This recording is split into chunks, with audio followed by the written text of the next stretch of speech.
Welcome everybody to this month's Inside webinar. This month we're talking about inside learning styles and a little bit of housekeeping first.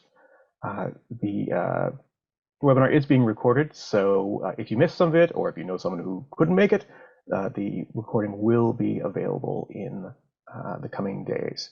Also, if you have any questions, feel free to post them in the Q&A, and if we're able to get to them sort of in the middle of when we're talking, fantastic. If not, we'll move to the end, and if there are any leftover questions that we can't get to, we will try and roll out some answers for you when we can. Today, well, first of all, my name is Rick Duchalski. I am Communications Specialist with CarriersEdge. Today, we're lucky enough to be talking to Jane Jazrawy. I did it, Jane Jazrawy. You said it so beautifully like 5 minutes ago. It rolled off the tongue. Jane Jazrawy. CEO, instructional design guru, and apparently possible mercenary assassin.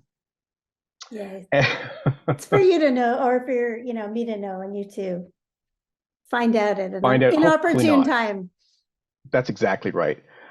So I want to jump right into it if you're okay with that. I am okay with that. Let's do it. So a couple of months ago, we were talking about instructional design, how we build courses, and a lot of what we talked about was answering the question, what are people going to learn? And that guides research and putting stuff together, things like that. But in this case, I want to talk a little bit more about how people are going to learn. And there's a lot of information out there. And over the course of our chat, I want to talk about 3 big potential myths.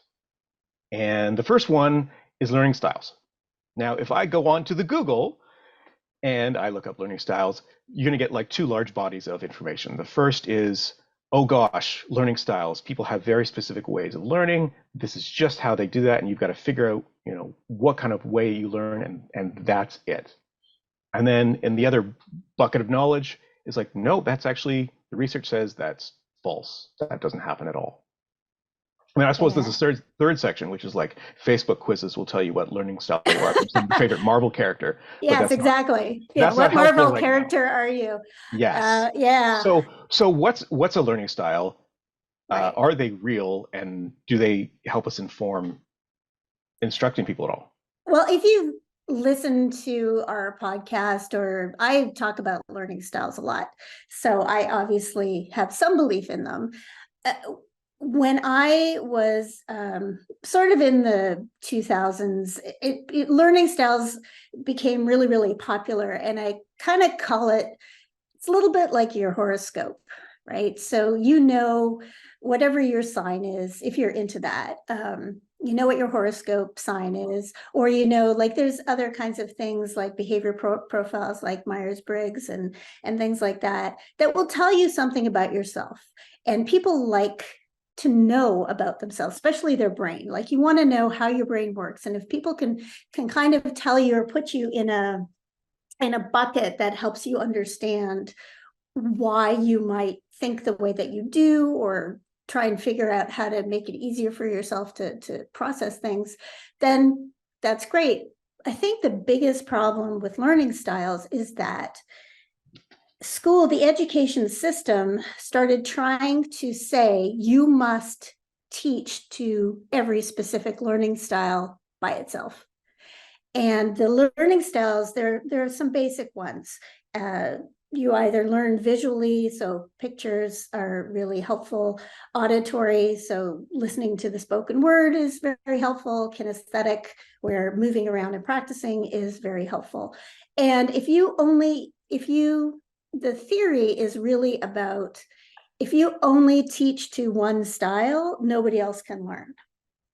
And that is not true. You can learn if it's not what you think your learning style is. So what's happened is the school kind of system, the education industry is saying learning styles was great 10 years ago. Now they're saying learning styles is a myth. It doesn't work. Don't do it. But I think there's something in between where learning styles, I learn better visually than through listening. but I can accommodate for that. I can still learn through a lecture. I just have to take notes, and that'll help me keep it in. You can still learn how to put IKEA furniture together. You just may do it slower, or you may need a little bit of help.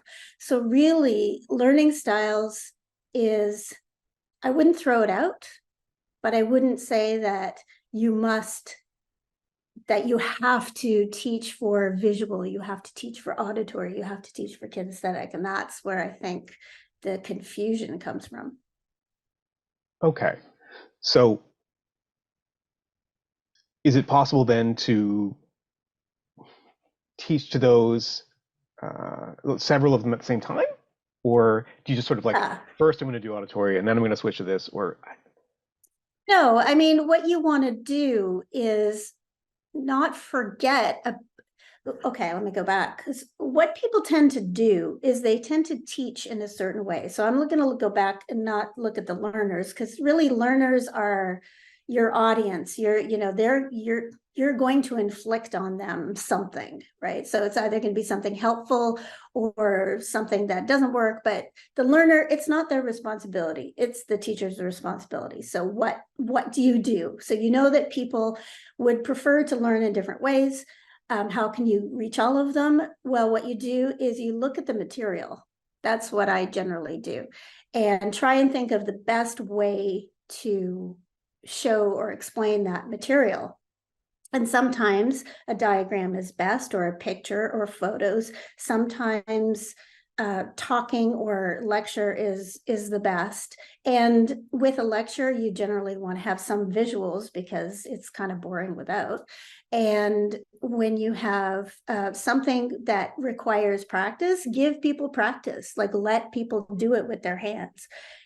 And that will cover probably the spectrum of it. So there are different methods of trying to get to everybody, rather than saying, okay, I must only present this visually, or I must only present this in a lecture. I must only present this in a what do you call it, where your demonstration or something like that.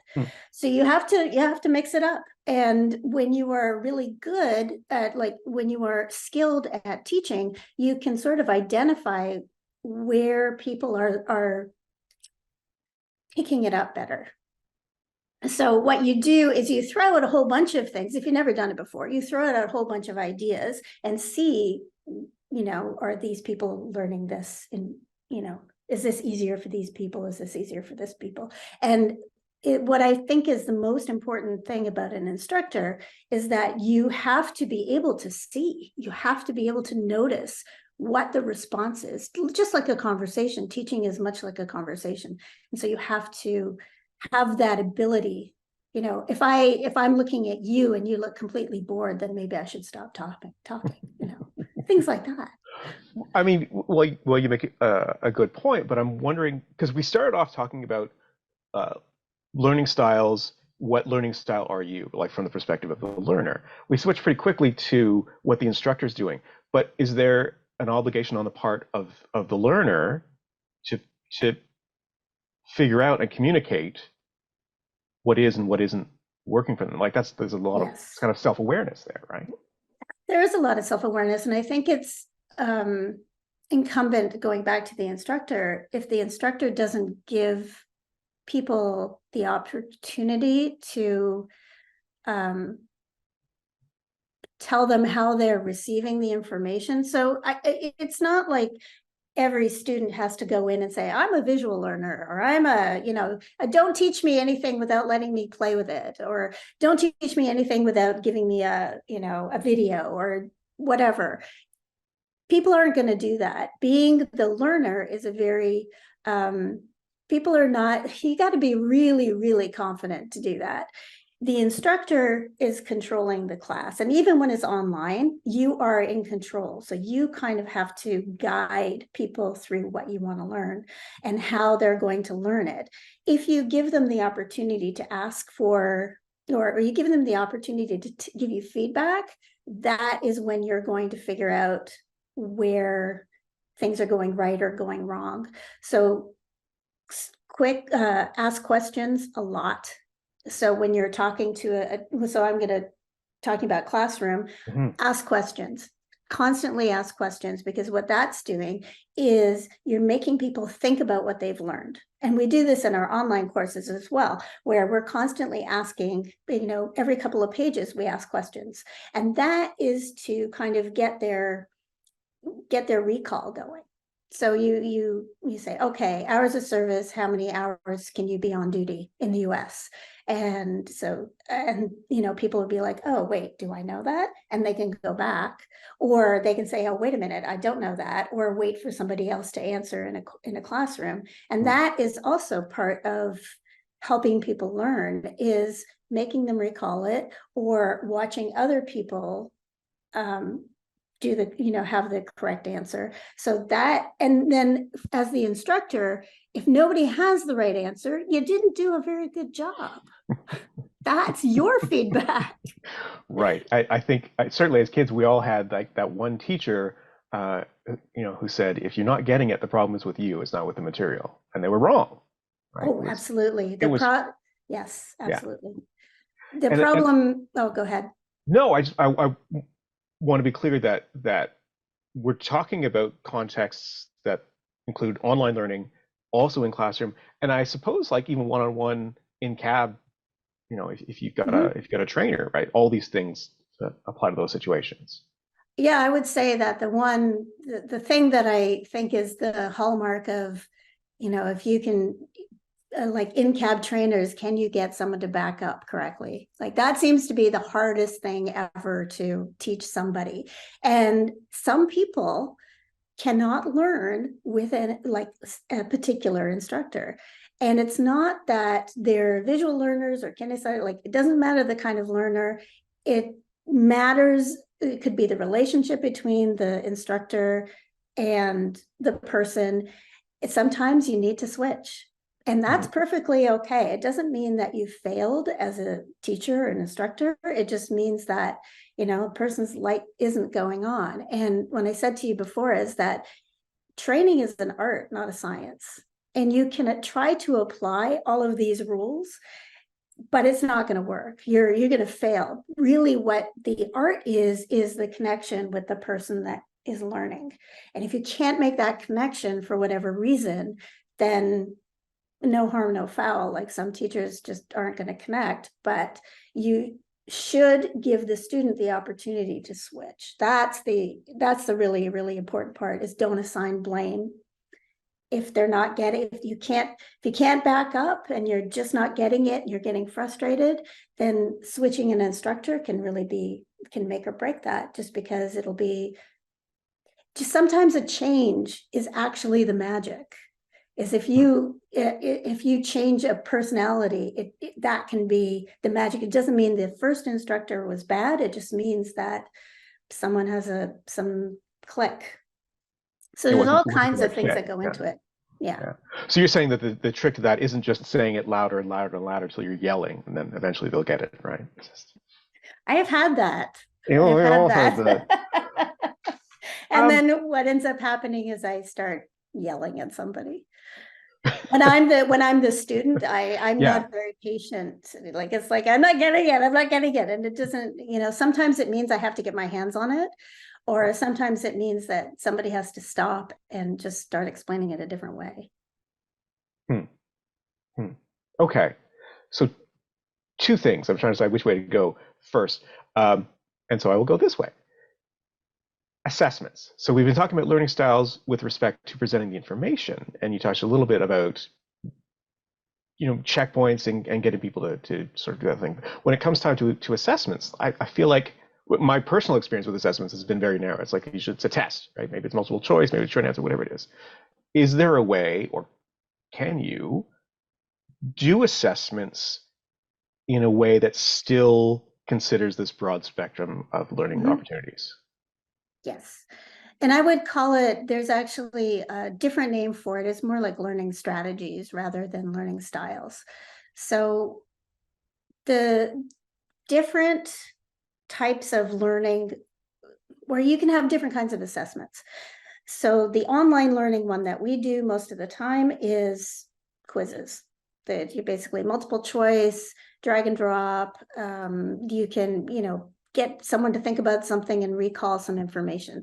That's that, recall, and that will help people get things into their brain. That what you can't do in online learning is some different types of assessments. So a demonstration is a great type of assessment. So if people do their CDLs, they have to demonstrate an inspection. That's, they're not going to necessarily rely on a written test to make sure that someone can do an inspection. They want to, they want to see it. That's the same. You can do the same thing within your own company, is require demonstrations. And so a road test is a really good example of that.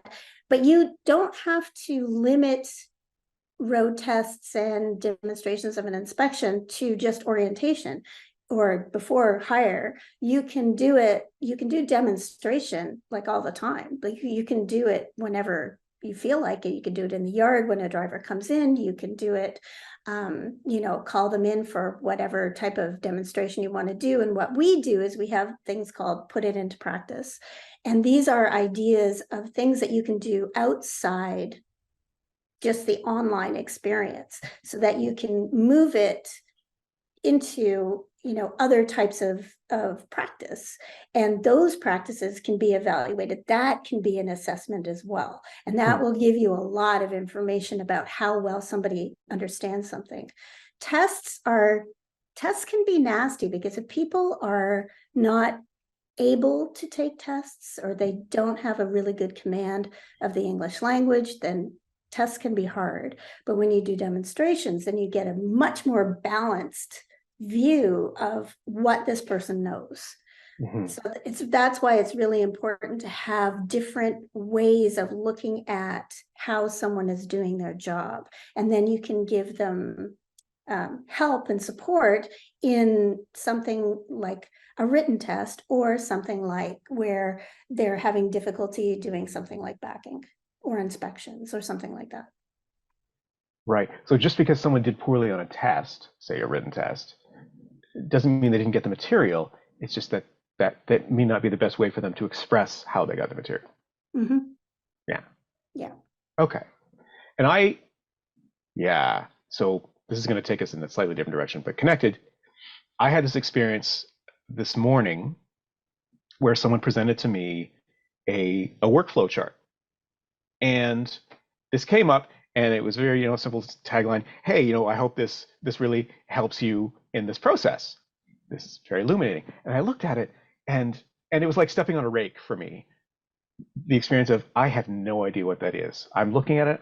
I could not process the information there. And so whether that's the information coming through the course, or whether that's information in an assessment, there are times when actually there's a way you can't process the information, I think. And yes. So as a learner, sometimes you can't process information. So you have to so what people generally do when they can't process information is they'll have one of two reactions. And I'm kind of generalizing this because I know that I want to talk about one of the reactions. One of the reaction is, I don't get this. And that person will follow up with questions and say, I don't get it. Can you explain it to me a different way? That's learner one. So you are, if you follow up and ask questions and try and make sense of the diagram that you saw, then that's learner one. Learner two goes, nope, stupid. And then the assumption that the material is stupid, I'm stupid, carrier is stupid, just fill in the blank stupid, because they feel like this is their fault. And when you feel like it's your fault, one of your responses is anger, or I'm not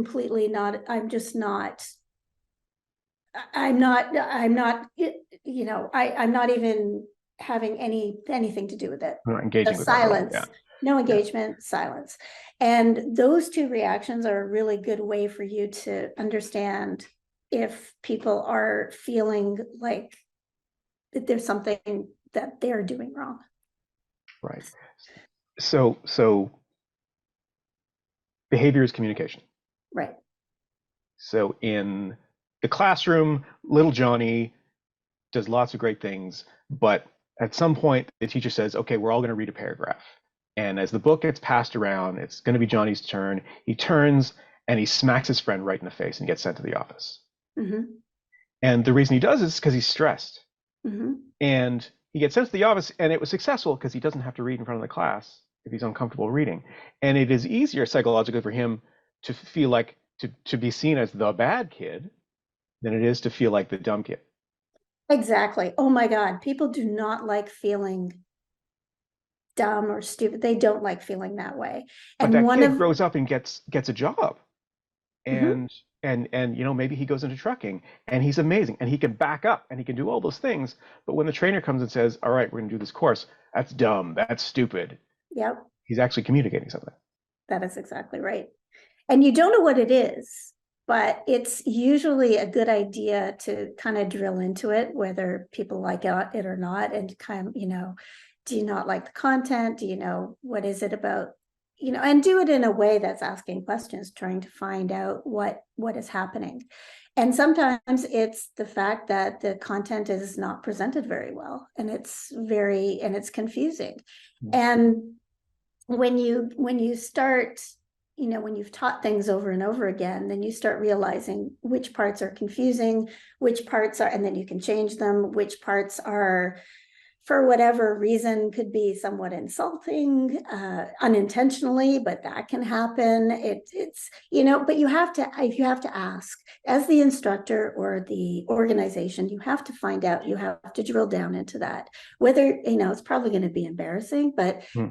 if you want to fix it, then you're going to have a lot more success with people who are trying to say, no, I'm not doing that. I don't want to learn. People don't want to not learn. Most drivers want to learn. What they don't want is, they don't want to do things that are boring. They don't want to do things that are useless. They don't want to waste their time. They don't want to feel embarrassed. They don't want to feel stupid. Like, there's a lot of things that they don't want. And if you can find a way of teaching people that kind of connects into them being comfortable and feeling risk-free, then the better. The more you can do that, the better. Right. Right. Okay. Okay. So I feel like we could keep running with this, but maybe we should move to myth number 2. Okay. And we're going So to circle back. well, let's have a little review Recap. of Oh, myth number ooh. 1. Okay, it's like a little checkpoint. Yeah, it's a little checkpoint. Yes. If Learning you styles. Yes. Go on. If you feel like you learn best when you're looking at a picture, is that the way that you consume all information, Rick? I think not. I think not. No, that is a myth. So even though those styles, and remember, I equate them with horoscopes. They're really nice to know. It's not going to be your destiny. So learning styles are not destiny. You should have a whole bunch of them in the mix, and keep an eye on where people tend to have difficulties with content, but don't feel like it's because they didn't see a picture of it or it wasn't a hands-on exercise. You have to mix them up, and the more you can mix them up, the better. And from the learner's perspective, maybe it's not helpful to call it a learning style. Maybe it's a learning strategy or learning preference, right? Strategy, I would go Strategy. for. Yeah. Yeah. Okay. Okay. So myth number 2, kind of related. Mm-hmm. There is a mood in the industry that people don't want to read. They just want to watch videos. And that is the way to reach people. Just show them videos. Good idea? Well, you probably, if you've ever heard me talk about it, it kind of goes against that first thing where you can only learn with videos. That is, you can't, I mean, videos are great. I have a great time with videos, and I think most people do. And you can learn things from them, but when you want to make sure that all the information is provided, then you can have text. And it's not necessarily reading. I don't think that, so our courses have text, and they have interactivity, they have videos, they have images. There's a whole bunch of different things. And it's the same thing. You mix it up. You mix it up as much as possible. The one thing that we can't do in online learning is the demonstration part of it.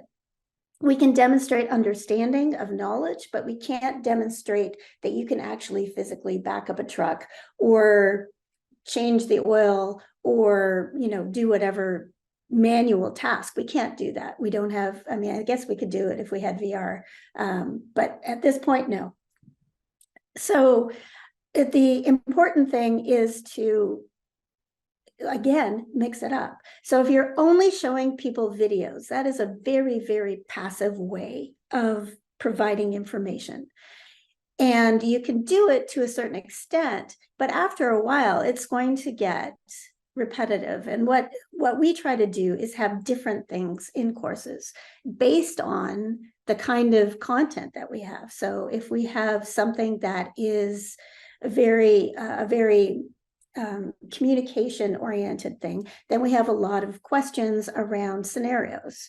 Or if we have something where you have to know specific order of not our order of operations, but the order in which you have to do things, then we talk about the process and we do a drag and drop saying, what goes first, what goes second.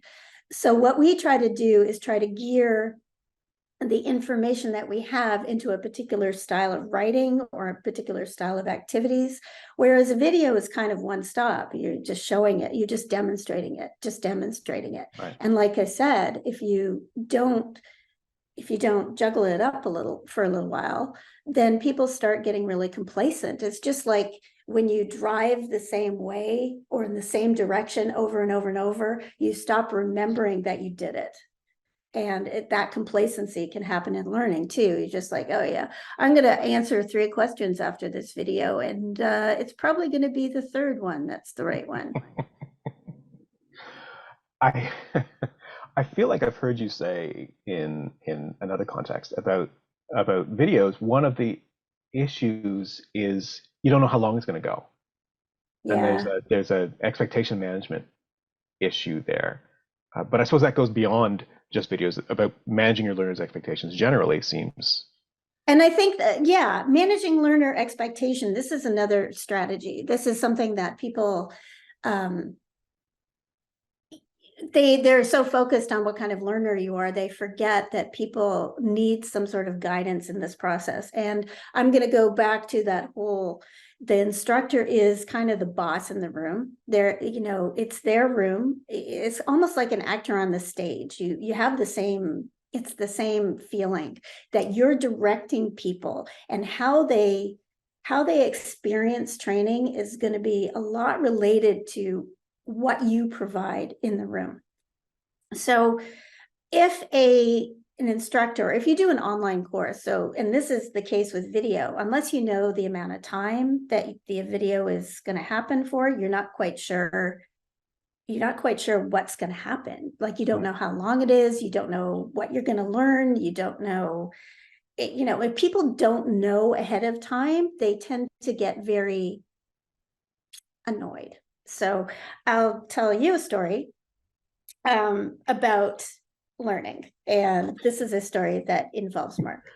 So if anybody knows that, for anyone who doesn't know, Mark is the co-founder of CarriersEdge and also my husband. So we are now living in Victoria, and Victoria, BC is a big lot of cycling, a lot of biking, and being in, at a certain age, we decided that it would probably be good to get out and do something. So cycling is one of the things. And in Victoria, they have all these bike paths everywhere. They're gorgeous. Like, it's just miles and miles go all up and down the island.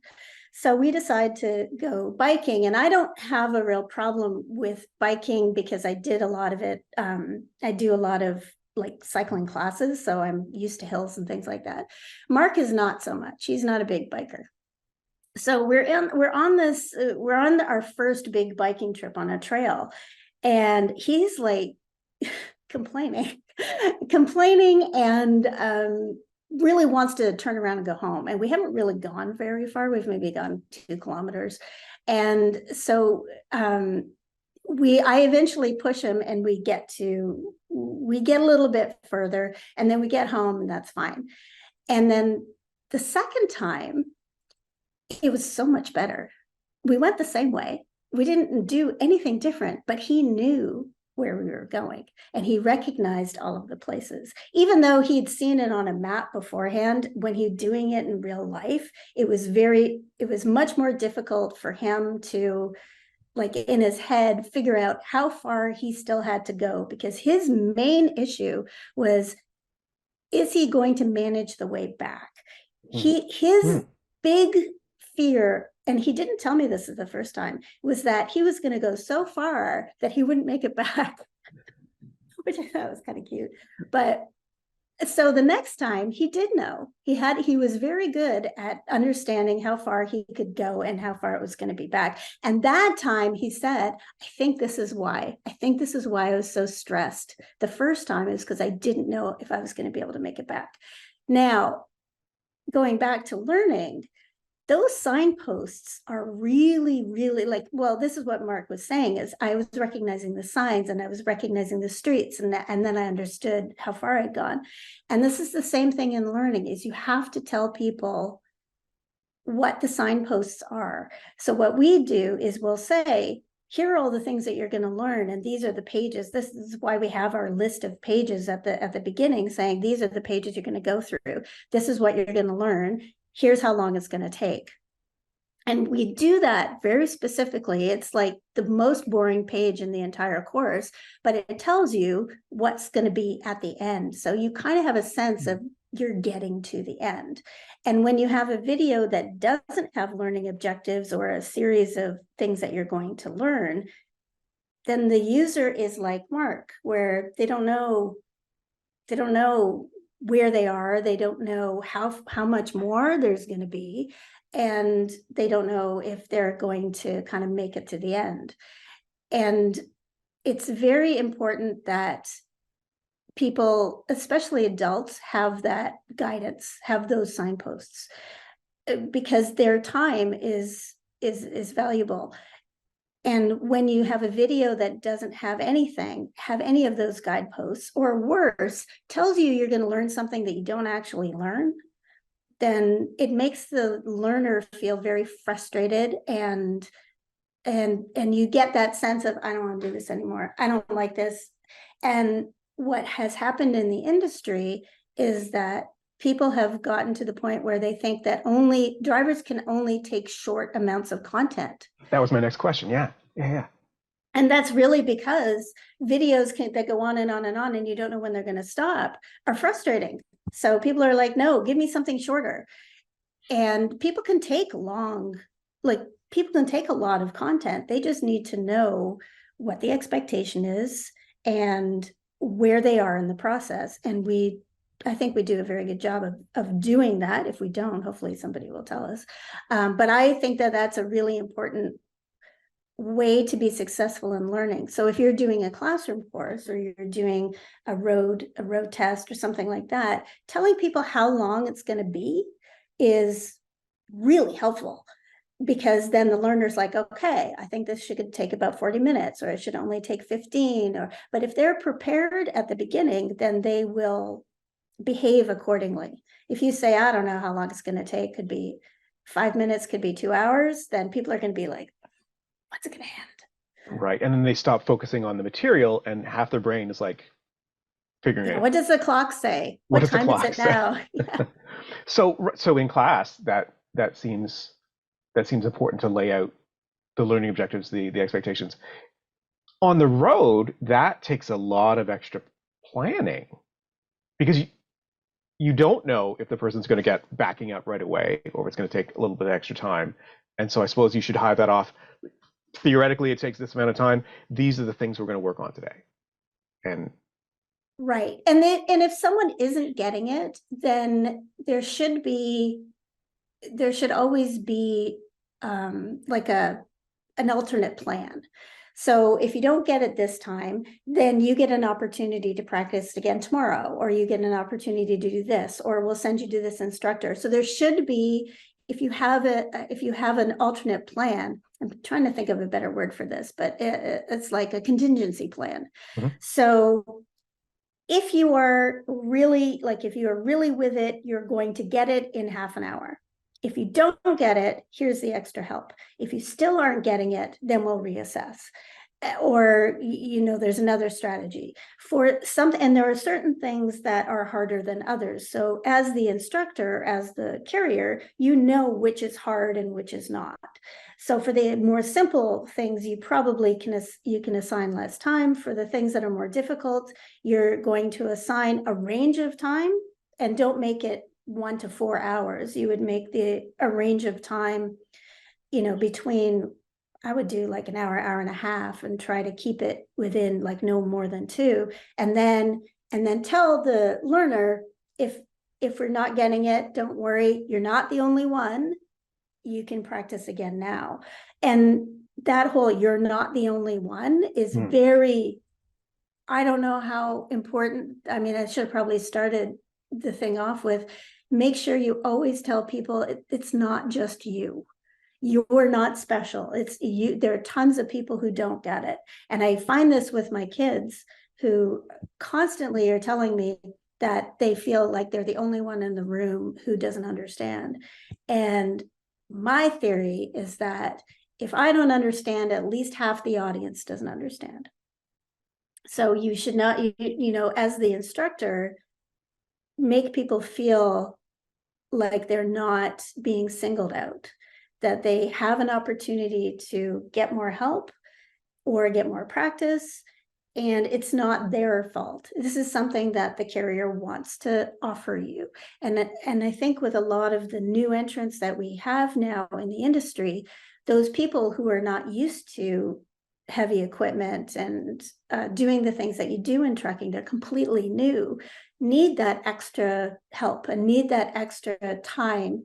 And if you can make it available without somebody asking for it, then you come off as, or you appear as a much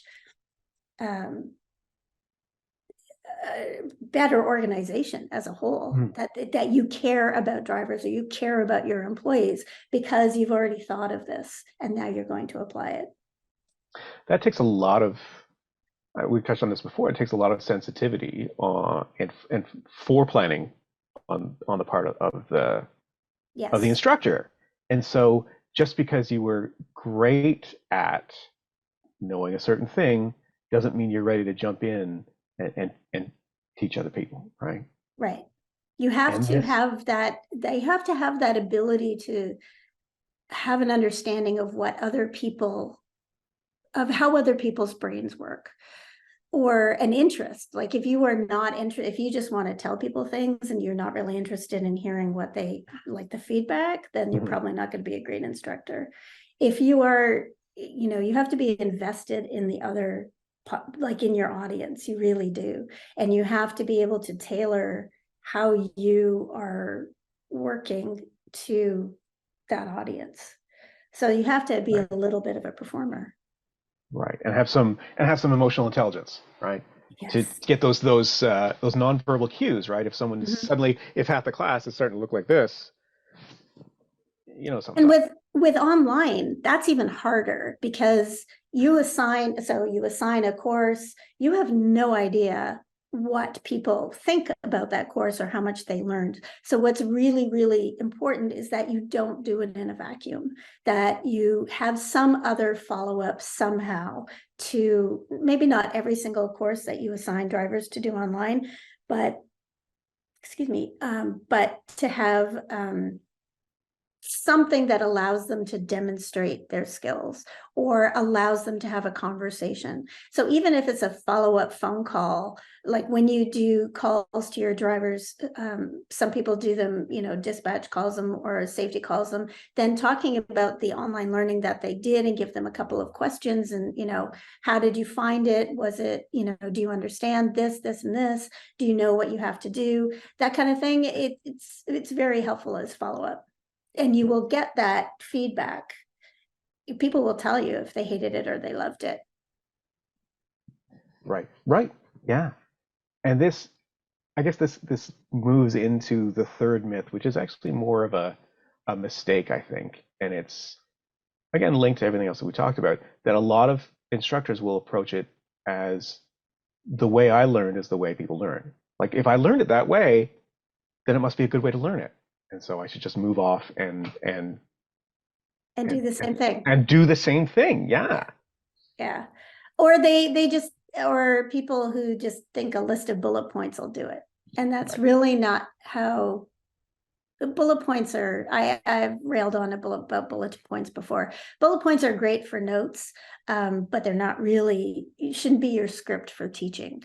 They're very good for keeping you on the right track, but I wouldn't use them as, as my teaching methodology. Teaching by bullet points is not usually the best. It's not more than the most entertaining. It's not the most memorable. It's just bullet points.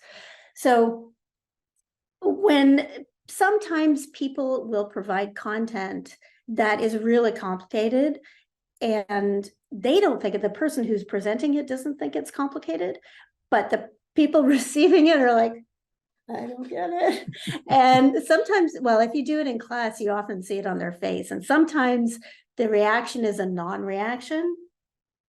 So if you see people nodding when they see something, they agree with it, they understand it.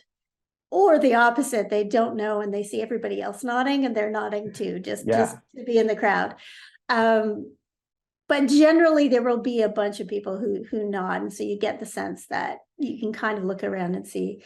But when you have to be careful when you're not in a group that you're sending it out, like you send it out as email or a PDF or whatever.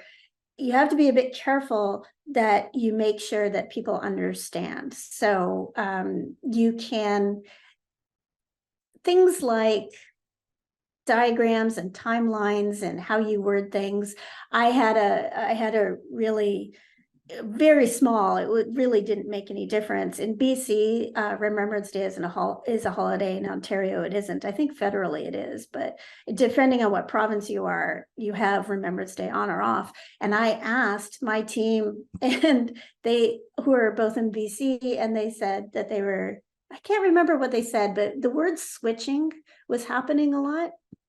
And so switching has a different meaning for different people. So when I say switch, I meant one thing, and when other people say switch, they mean something else. So what ended up happening is everybody worked, but I didn't think they were. So I was really surprised on Monday when I'm like, why are you here? I thought you switched. And they're like, I know, I didn't switch. And no, their thinking was that they switched. And my thinking for switch was a completely opposite thing. So you have to be careful of the words that you use, and you have to make sure that everybody is using the words the same way so that you have a way of, so that the communication is working. And with diagrams, that's the same thing. There are some diagrams that are created in a very specific way, and they're very specialized. So technical diagrams can be like this. And then when you kind of throw them at people who don't have a background in that technical stuff, it just makes people feel like they're kind of dumb because they don't get it.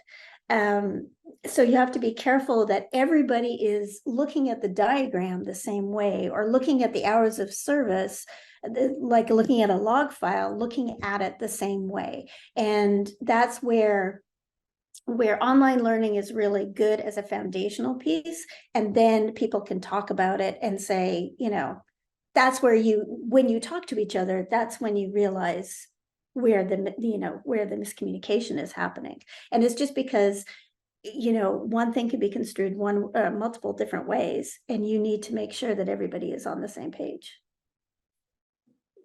You Does that make also, sense? it absolutely does. Like you had two completely different modes of communication there. You thought they were aligned, but in fact, and coming away from those conversations, you probably said, okay, everyone's straight on this. And then it turns Oh out that was yeah. not the case. Oh yeah, if I hadn't Yeah. asked the question at all, it would have been better because the same outcome would have happened.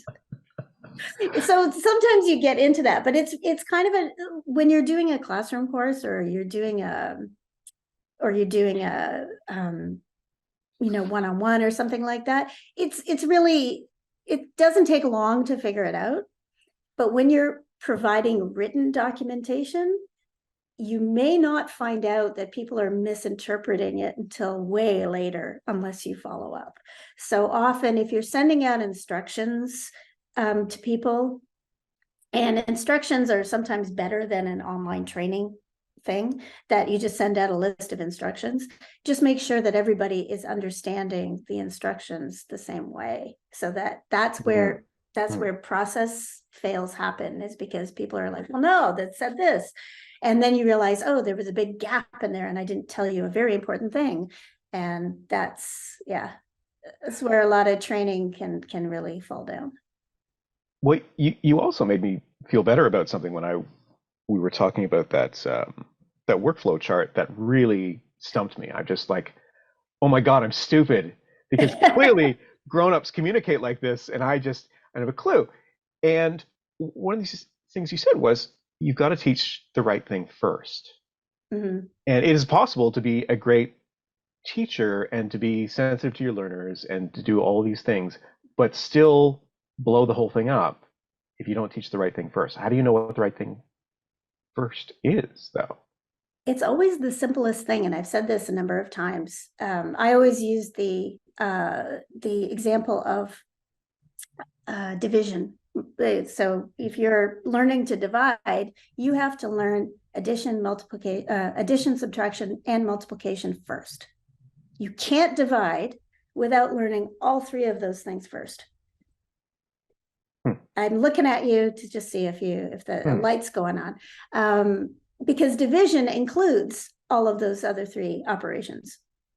So when you divide, you have to add, subtract, and multiply. In some, not in every case, but you do. Okay.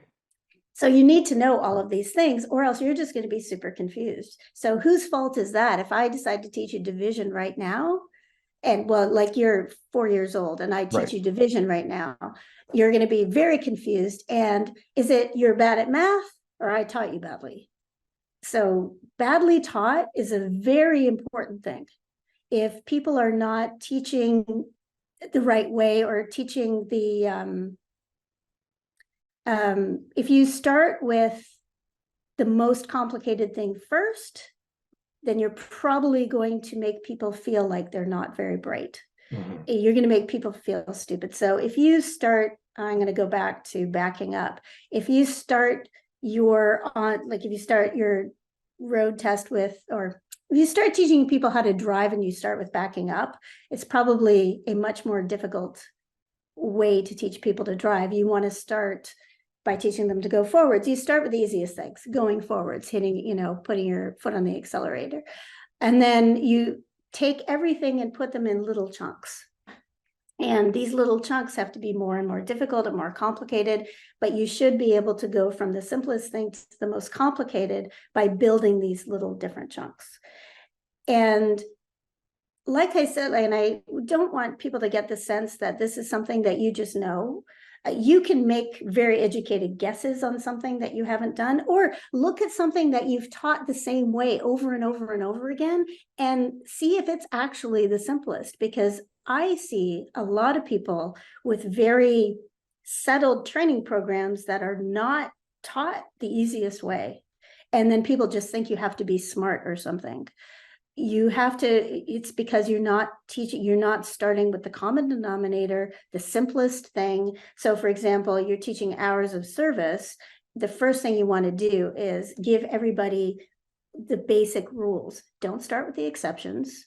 The exceptions Mhm. come way later. You start with everything that everyone can agree on. I can drive for 11 hours, or 11 hours in the US. I can drive for 11 hours in Canada.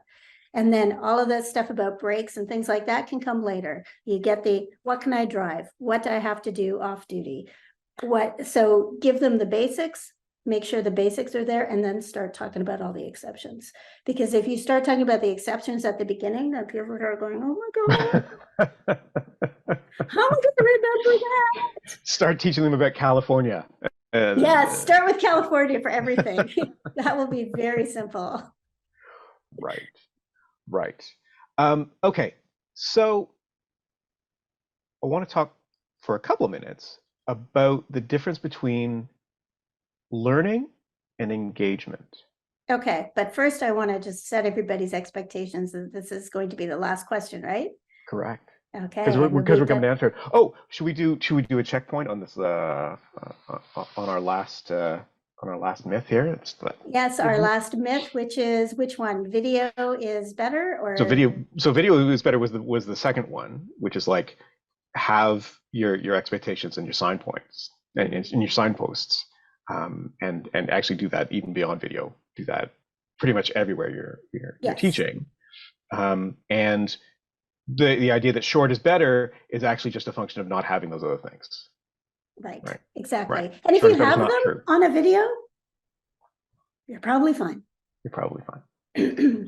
And of course the other one is the way I learned it, the way it should be learned is just not a great place to start. No. Don't teach Great that one. place to start is to try and figure out what is the most logical way to learn. Hmm. Hmm. Yeah. Okay. Okay. So we do have a couple minutes left. Engagement versus learning. They're actually different Okay. things. Yes. Yes. You And can so, learn without being engaged, and you can be engaged without learning anything. right. So, Duolingo, super engaging. My current streak is 1,785 days. I still can't Okay. speak Spanish. Right, because you have to have a different form of learning. Right. You have to have some immersive learning. You have to actually have conversations with people, with real life people. And that may be you. Like other people using Duolingo may be able to be able to function in Spanish, no problem. Right. It's just that you're not engaging with it in the right way. So what you want to do is make sure that you have outcomes that make sense. So if you want to learn to speak Spanish, if you actually want to have a conversation in Spanish by the end of the month, then you need to start looking in a different place. So we have lots of Spanish speaking people on your team, so I would look there. Same thing when you're doing training. What are the outcomes? What do you want people to be, after this, whatever learning session it is, what do you want people to be able to do? And you have to be able to look and see that they're doing it, and it has to be reasonable, it has to be measurable. Because you didn't have any real goals or outcomes when you started it, you're kind of just, it's not a Hmm. terrible experience, but you're not achieving the result. So you have to change your methodology. Okay, I have this basis, but how am I going to turn that into a conversation? It's the same thing with learning something in trucking. Okay, do we have the basis? And online learning is great for the basics. Like it's great for outlining the, hours of service or an inspection or cargo securement or whatever it is. But then the practical part of it, like the practical conversation, is going to be what kind of plants it in there. And that is where you can have the engagement. I always look for engagement is, when someone can do something successfully and they get the ability to practice doing it successfully, that's a lot of engagement built in right there. Hmm. Hmm. Otherwise, it's no bueno. Well, I mean, engagement, if you aren't actually fulfilling someone with the ability to get something done, then the engagement has to come from somewhere else. And so that's where you have all these gamification things and stuff like that. Because for adults, just learning how to do something correctly is engaging on its own. Like people like succeeding in their job. So, winning points and doing all of that, that's great. I have no problem with it, but don't substitute that for learning engagement, because learning something should be, people want to learn things just to be able to do something new Right. or be able to do their job properly. And that's very engaging as well. Ooh, there's a Q&A. I've made someone mad. Let's see. So someone heard me say that's no bueno, and Oh, they were very. okay. It wasn't me. It was you. I'm very pleased. Um, with only 5 minutes, thank you for that. Thank you for seeing me. Um, with that, is there room for, or do we need more technology, or do you see in the future technology intersecting more with learning, or is this like don't try and reinvent the wheel, right? We Okay, understand. so you have just started a whole other webinar. Oh So this will be our no! next Oh webinar. no! And I'm also talking to Dave Nemo a little bit about this. I don't remember when I'm on. I think I'm on tomorrow morning at 9 Eastern? 9 Eastern. Yeah. We were talking about VR and AR, which is augmented reality. Okay. I think technology is a great way to help teaching. Obviously, I think technology is really good. I think that what everybody has to be very careful of is replacing connection with technology. Technology can be used to help with connection. So you can have a Zoom call now instead of a phone call. That's using technology. Even the phone is a piece of technology. But using auto attendance, that's technology, and I hate that. I don't think I would like to be taught by an auto attendant or one of those. So I think yes, but I can't really go into that's a to be continued, Rick. Fair enough. Fair enough. I appreciate that. I appreciate that. So with that, I don't think reasonably going to get in another question in the last 3 minutes, and I think So I think we can be done. no other Q&As. Last chance. I know, right? Yeah, Rick is just dragging this out. I totally am. I totally am. I'll get him in I'm trouble fun. later. Yeah, okay. But thank you everybody for participating and attending and listening to me spiel on for an hour. Thank you, Rick, for giving me the questions. Yeah, and thank you for an always illuminating chat, and any other questions that people have to think of. Just shoot us an email, and we will continue the chat. So otherwise, thanks everybody.